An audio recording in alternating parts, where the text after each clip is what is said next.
Assalamualaikum warahmatullahi wabarakatuh. Segala puji hanya milik Allah yang Maha Pengasih lagi Penyayang, yang masih memberikan pinjaman nafas sampai saat ini, sehingga kita masih bisa dipertemukan dalam ruang kesadaran ini. Sobat Rumi yang dirahmati Allah, tidak terasa, dalam hitungan jam akan memasuki momen yang selama ini dinanti, yaitu Idul Fitri.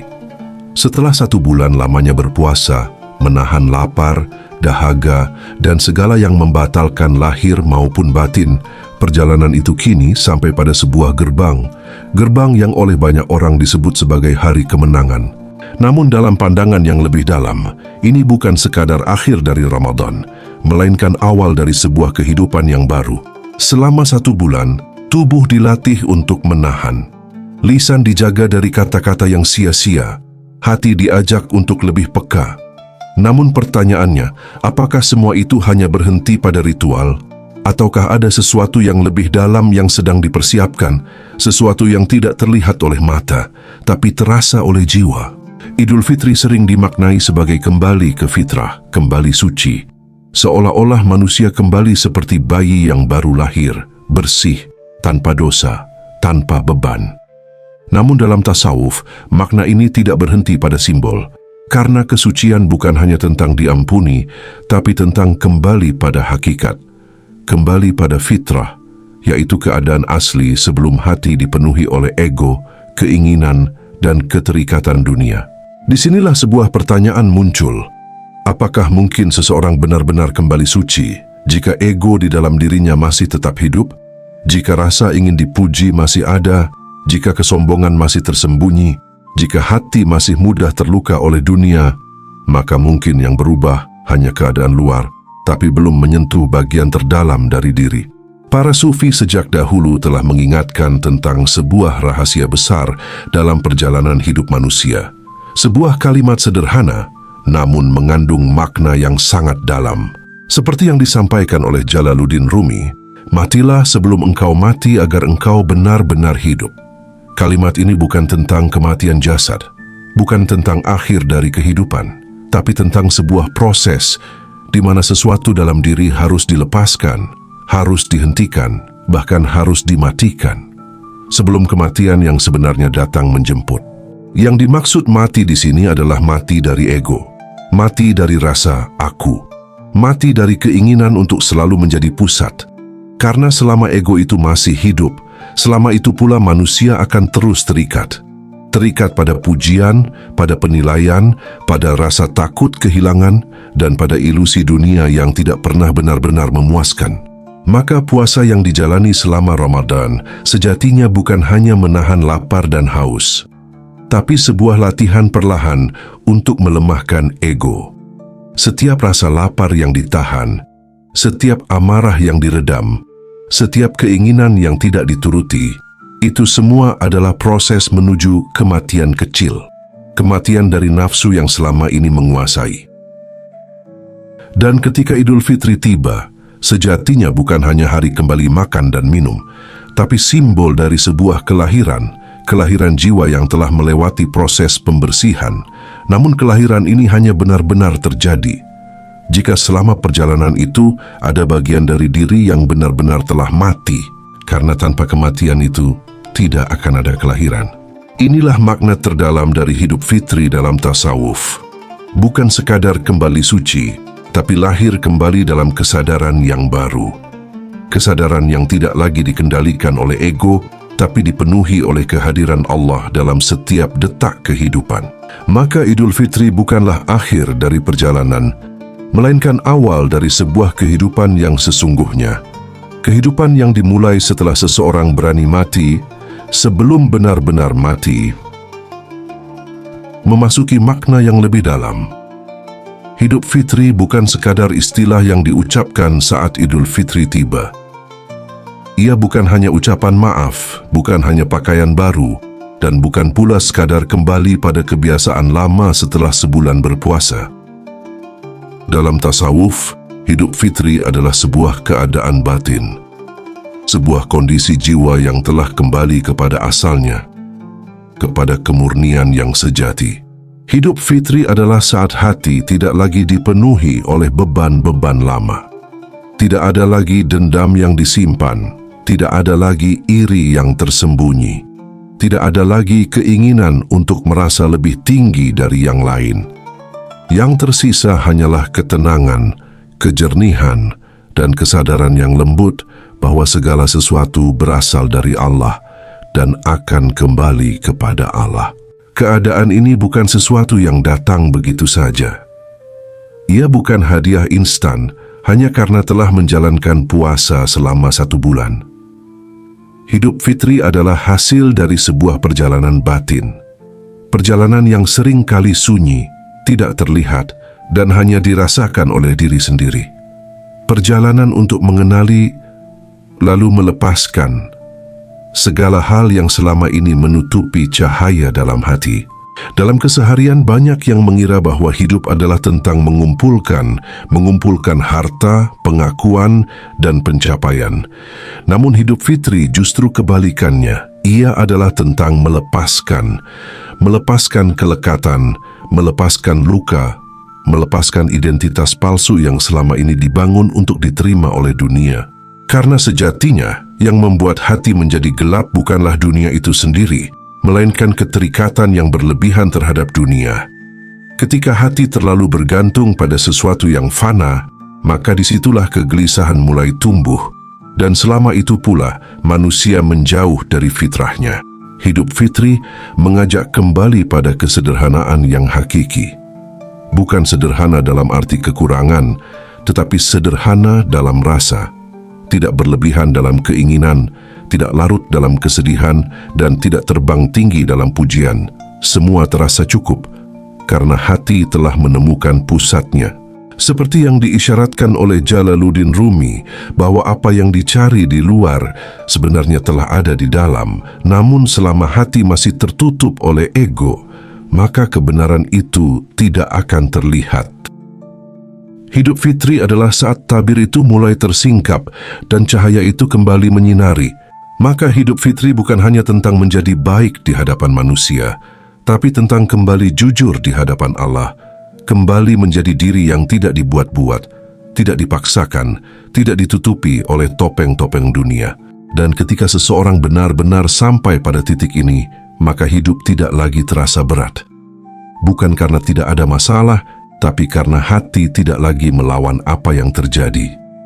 Ada penerimaan, ada ketenangan, dan ada keyakinan bahwa setiap hal memiliki makna dalam perjalanan menujunya. Inilah hidup fitri. Bukan sekadar momen, tapi sebuah keadaan. Bukan hanya dirayakan, tapi dihidupi setiap hari dalam setiap langkah kehidupan. Memasuki perjalanan menuju hidup fitri.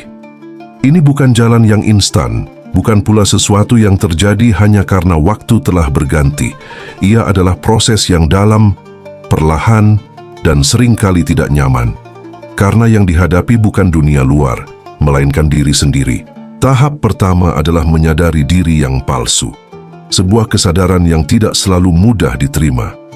Selama ini, banyak hal yang dianggap sebagai diri ternyata hanyalah lapisan. Luka masa lalu yang belum sembuh, rasa takut yang tersembunyi, keinginan untuk diakui, semua itu perlahan membentuk identitas. Tanpa disadari, hidup berjalan bukan dari kesadaran yang murni, tetapi dari reaksi atas pengalaman-pengalaman lama. Hidup seolah dikendalikan oleh sesuatu yang tidak benar-benar disadari. Dan di titik inilah, kesadaran mulai terbuka, bahwa tidak semua yang selama ini dianggap sebagai diri, adalah diri yang sejati. Ketika kesadaran itu muncul, perjalanan masuk ke tahap berikutnya, yaitu melepaskan atau yang dalam tasawuf dikenal sebagai tazkiyatun nafs. Ini adalah proses pembersihan jiwa. Namun melepaskan bukan berarti menolak atau melawan. Ia adalah melihat dengan jernih, lalu perlahan membiarkan apa yang tidak lagi selaras pergi dengan sendirinya. Sifat-sifat seperti iri, dengki, amarah, kesombongan mulai dikenali, bukan untuk dibenci, tapi untuk dipahami. Karena apa yang dipahami dengan kesadaran akan lebih mudah dilepaskan daripada yang dilawan dengan paksaan. Proses ini membutuhkan kejujuran, karena tidak ada yang bisa disembunyikan dari hati sendiri. Seiring berjalannya waktu, ketika lapisan-lapisan itu mulai luruh, seseorang akan memasuki tahap yang lebih dalam, yaitu fana.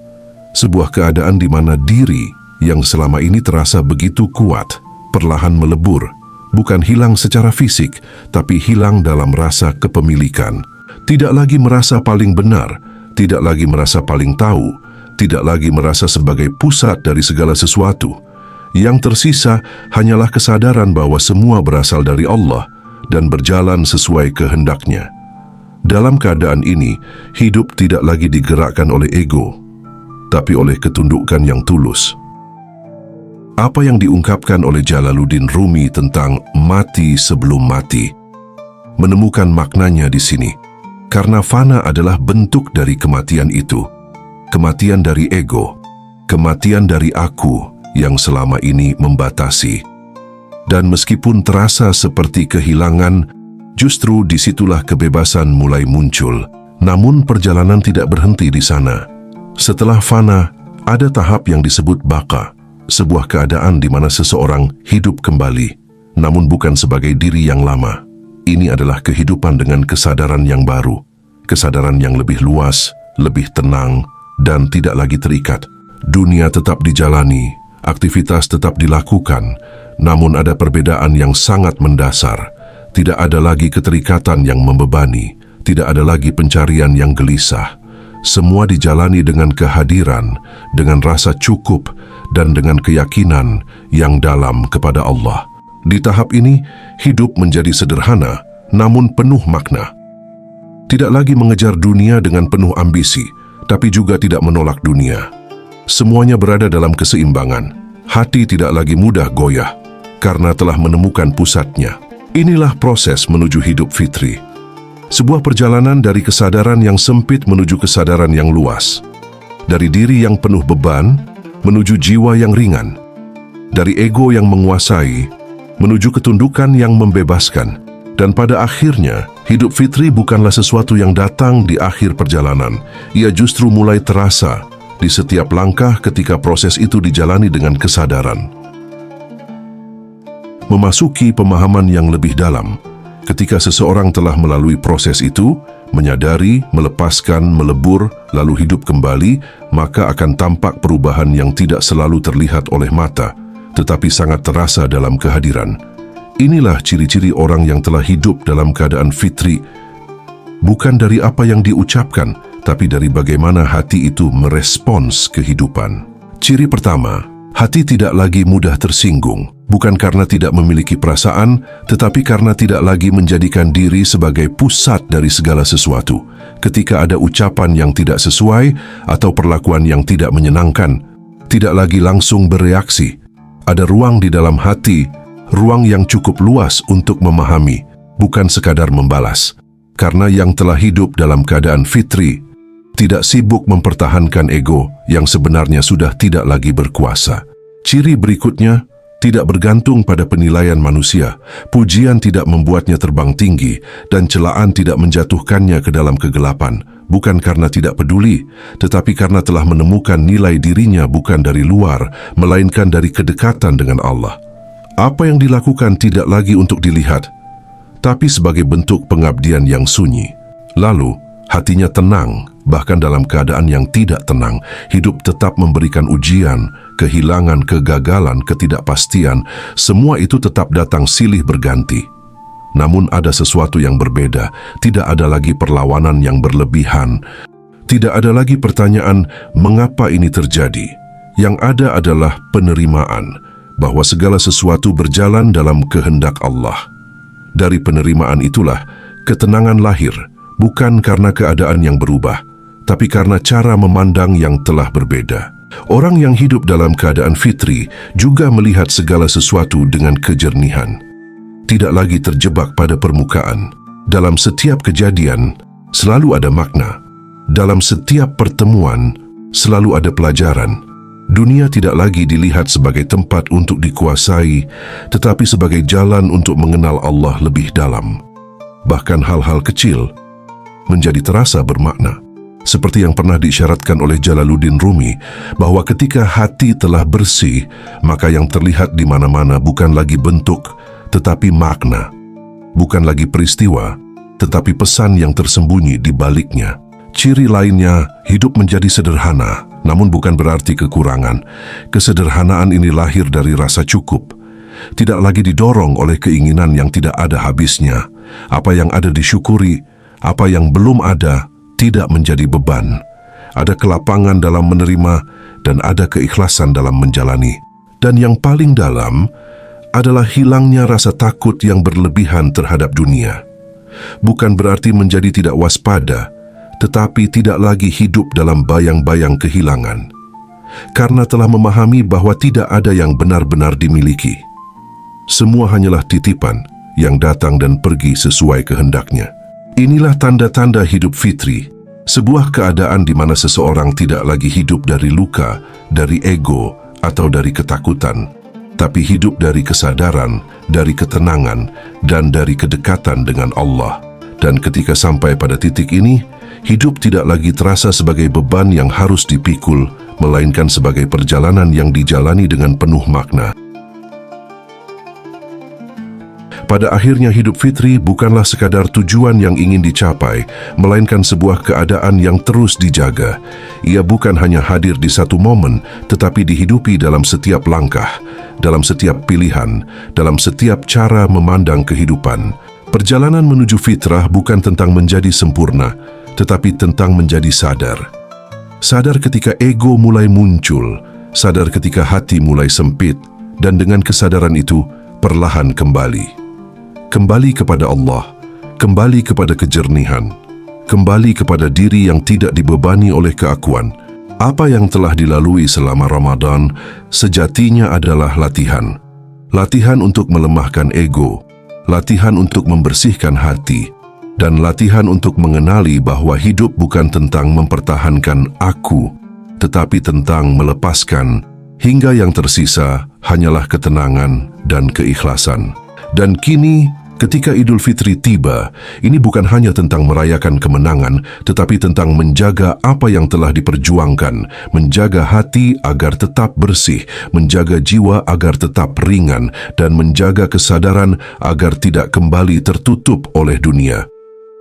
Kami selaku tim inspiratif Jalaluddin Rumi mengucapkan Minal Aidin wal Faizin, Selamat Hari Raya Idul Fitri, 1 Syawal 1447 Hijriah. Semoga setiap langkah membawa kembali pada fitrah yang sejati, melepas ego, melepas keakuan, dan hidup dalam kesadaran yang lebih dalam bersama Allah.